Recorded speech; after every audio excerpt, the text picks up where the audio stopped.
화장품 업체 대표주자인 LG생활건강과 아모레퍼시픽 모두가 저조한 지난해 성적표를 받아들었습니다.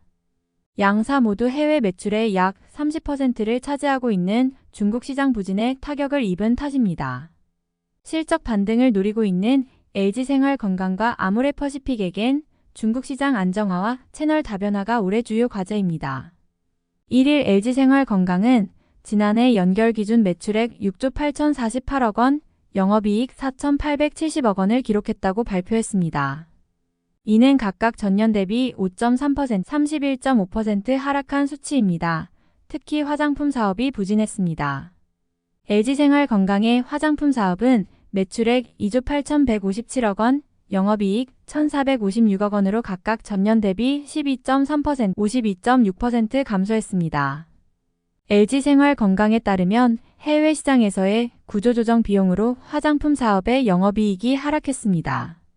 아모레퍼시픽의 상황도 크게 다르지 않습니다. 아모레퍼시픽은 지난해 매출액이 3조 6,740억 원으로 전년 대비 11.1% 줄었고 같은 기간 영업이익은 49.5% 쪼그라든 1,082억 원을 기록했습니다. 면세 채널 매출 감소와 함께 해외에서는 아시아 지역이 고전하면서 전체 실적이 하락했다는 것이 아모레퍼시픽 측의 설명입니다. 양사가 작년 함께 고전한 데에는 중국 시장의 부진 영향이 컸던 것으로 분석됩니다. 최근 중국 시장은 소비 둔화에 자국 중저가 브랜드 열풍이 불면서 한국산 브랜드가 힘을 쓰지 못하고 있습니다. 특히 LG생활건강과 아모레퍼시픽에게 중국 시장은 전체 해외 매출의 각각 36%, 30%를 차지하는 핵심 공략 지역인 만큼 실적 타격이 더욱 컸던 것으로 보입니다. 구체적으로 LG생활건강은 지난해 중국 매출이 7,511억 원으로 전년 대비 19.6% 하락했습니다. 특히 하반기 실적이 뼈아팠습니다. 지난해 상반기 매출이 전년 대비 9% 감소했다면 하반기에는 28%로 하락폭이 더욱 두드러졌습니다.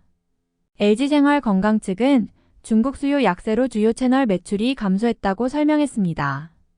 아모레퍼시픽도 지난해 중국 매출이 약 5,260억 원으로 전년 대비 16.4% 감소했습니다. 게다가 중국 적자로 인해 아시아 전체 영업손실 432억 원으로 전년 대비 적자 전환되며 수익성도 악화했습니다. 구체적인 중국 손실 규모는 나오지 않았으나 증권가에 따르면 아모레퍼시픽은 지난해 중국에서만 1,000억 원 적자를 기록한 것으로 추정됩니다. LG생활건강과 아모레퍼시픽은 중국 의존도를 줄이기 위해 최근 몇 년간 채널 다변화에 공을 들이고 있습니다.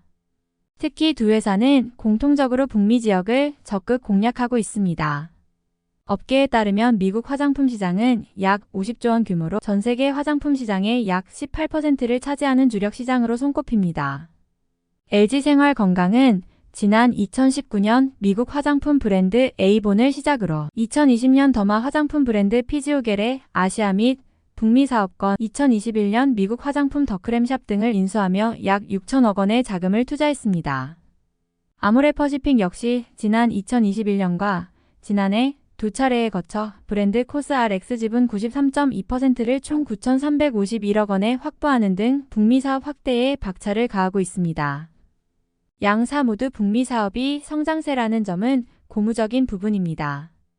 LG생활건강의 지난해 북미 매출은 6,007억 원으로 전년 동기 대비 10.9%가 증가했습니다.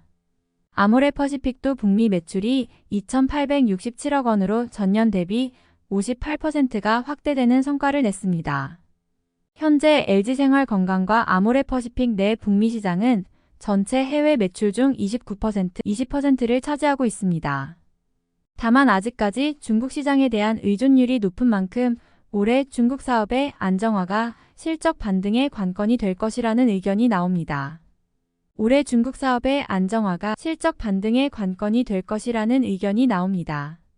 박현진 신한투자증권 연구원은 LG생활건강은 립세리, 어글리러블리, VDL 등 인디뷰티 트렌드에 편승 가능한 브랜드의 선전은 긍정적이라며 다만 중국발 실적 부진이 전체 성장을 어렵게 하는 시기로 차후 중국 사업에 대한 불확실성을 해소할 수 있을지 확인이 필요해 보인다고 말했습니다.